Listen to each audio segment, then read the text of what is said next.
Donald ટ્રમ્પે 70 થી વધુ વખત એવું કહી ચૂક્યા છે કે ઓપરેશન સિંદૂર વખતે ભારત પાકિસ્તાનનું યુદ્ધ મેં અટકાવ્યું છે.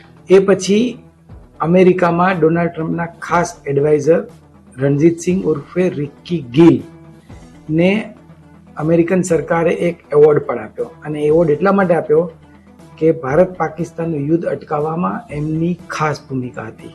ભારત અનેક વાર આ બાબતે રદિયો આપી ચૂક્યું છે કે કોઈ ત્રીજા દેશની કે કોઈ ત્રીજી વ્યક્તિની આમાં કોઈ ભૂમિકા જ નથી.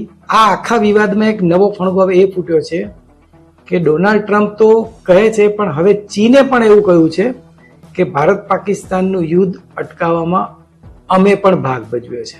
આજે આપણે એની વાત કરીએ. નમસ્કાર. ભારતીય બંધારણમાં એક શબ્દ છે સાર્વભૌમત્વ, એટલે કે અમારા નિર્ણયો અમે જાતે લઈશું, એમાં કોઈ ત્રીજી વ્યક્તિની ભૂમિકા નહીં હોય. પણ ઓપરેશન સિંદૂર એટલે કે પહેલગામની ઘટના પછી ભારત પાકિસ્તાન વચ્ચે જ્યારે આ યુદ્ધ થયું અને ભારતે ઓપરેશન સિંદૂર ચલાવ્યું, ત્યારે ડોનાલ્ડ ટ્રમ્પે જસ ખાટવા માટે વચ્ચે કૂદી પડ્યા. અને ત્યારથી માંડીને આજ સુધી, એટલે ઓલમોસ્ટ આમ તો 7 મહિનાથી ડોનાલ્ડ ટ્રમ્પ આ એક જ રટણ કર્યા કરે છે. હવે એમણે નવો રસ્તો અપનાવ્યો છે.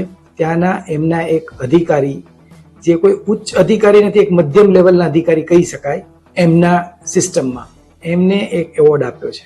અને આ એવોર્ડ વિશે ગાય વગાડીને અમેરિકાનું તંત્ર અત્યારે એવું કહી રહ્યું છે કે આ માણસ હતો જેણે આ ભૂમિકા ભજવી હતી. અને વિધિની વક્રતા એ છે કે આ માણસ પાછો ભારતીય મૂળનો છે.